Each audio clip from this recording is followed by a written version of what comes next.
महात्मा बुद्ध एक गांव में प्रवचन सुना रहे थे। उन्होंने पास हुए लोगों के समीप अपनी मधुर वाणी से सभी को संबोधित करते हुए बताया कि हर किसी मनुष्य को धरती माँ की तरह सहनशील तथा क्षमाशील होना चाहिए। क्रोध मानव का ऐसा शत्रु है जो दूसरों को तो हानि पहुंचाएगा, साथ में खुद भी उससे नहीं बच पाएगा। इसलिए क्रोध, ईर्ष्या मानव की सबसे बड़े शत्रु है। सभा में सभी लोग शांति से उनकी बात को ध्यान पूर्वक सुन रहे थे। तभी वहां उस सभा में एक अति क्रोधी व्यक्ति भी उपस्थित था। वह पहले तो उनकी बात सुनता रहा, फिर वह अचानक महात्मा जी से क्रोधित होकर बोला। बोलते समय उसका आंखें खून के समान लाल हो रही थी। उसने बोला कि तुम ढोंगी हो, यहाँ बैठकर लोगों को बेवकूफ बना रहे हो। यह जो भी तुम कुछ कह रहे हो ना, इसको सचमुच करना बहुत मुश्किल है। समझे, तुम्हारी इन बातों का कोई मतलब नहीं है।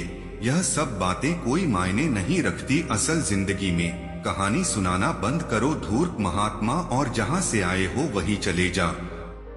ऐसे कठोर वचन सुनकर भी महात्मा जी ने उस क्रोधी पुरुष का कोई विरोध नहीं किया और न ही उसकी बातों पर कोई भी प्रतिक्रिया दी। वह शांत रहे और अपना काम करते रहे, जिससे वह पुरुष और भी क्रोधित हो गया। उसकी समझ नहीं आया वह क्या करे। तब उस पुरुष ने महात्मा जी के मुंह पर थूक कर चला गया। अगले दिन जब उस व्यक्ति का क्रोध शांत हुआ और उसे अपनी गलती का पछतावा हुआ, तब वह आत्मग्लानि में जलने लगा। और फिर उसने सोचा कि उस महात्मा से मुझे माफी मांगनी चाहिए। वह महात्मा जी की खोज में उसी स्थान पर गया जहां महात्मा जी कल प्रवचन दे रहे थे। लेकिन महात्मा जी वहां कहाँ मिलने वाले थे। वह तो अपने शिष्यों के साथ अन्य किसी गांव की यात्रा पर निकल पड़े। वह पुरुष सब लोगों से महात्मा जी के बारे में पूछता पूछता उस स्थान पर पहुंच गया जहां की महात्मा जी प्रवचन कर रहे थे।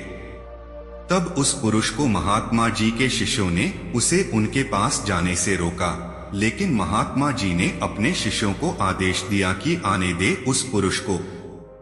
तब वह पुरुष महात्मा जी के चरणों पर गिर गया, उनसे बोला, मुझे क्षमा कीजिए महाराज। उसने महात्मा जी से पूछा, क्या आप भूल गए हो कि मैं वही जिसने कल आपका इतना अपमान किया था। मैं अपने दुष्ट कृत्य की आपसे माफी मांगता हूँ।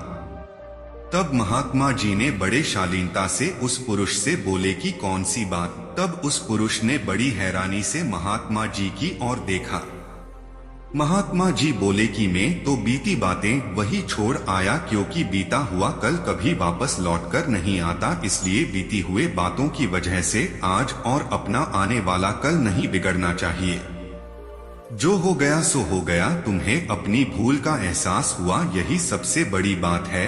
तुम अपनी गलती को मान लिए, सो तुम अब निर्मल हो गए हो। इसलिए कोई भी ग्लानि अपने मन में नहीं रखो। अपने आने वाले कल के बारे में विचार करो और उसे सुधारने का प्रयास करो।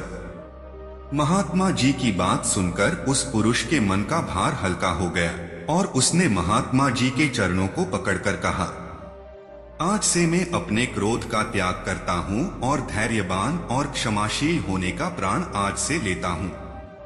तो दोस्तों, हमें इस कहानी से यह प्रेरणा मिलती है कि यदि अपने बीते हुए कल की गलती को लेकर हमें वर्तमान में उसका पछतावा न कर, उस गलती को हमें अपने भविष्य में कभी नहीं करना चाहिए।